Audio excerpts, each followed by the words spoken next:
জানেন তো, আমি ছোট থেকে বড় হয়েছি গ্রামের সবুজ শ্যামল পরিবেশে। আঁকা বাঁকা মেঠো পথে কত দৌড়াদৌড়ি করছি, ছোট ছোট টিনের ঘরে থাকছি। গ্রামের চার দোকানে চাচা জ্যাঠা বন্ধু বান্ধব সবার সাথে ধুমায় আড্ডা দিছি।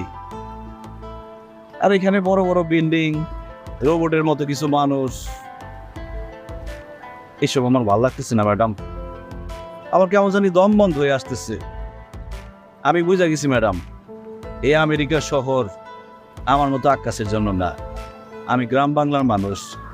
গ্রামের মাটি কেদা এগুলা গায়ে না লাগলে আমার ভাল লাগে না।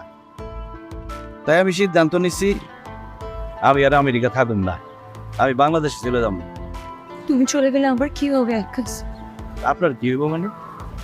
এই কদিন তোমার সাথে মিশে কেন তোমাকে অনেক ভালো লেগেছে আকাশ। আমি তোমাকে অনেক পছন্দ করেছি।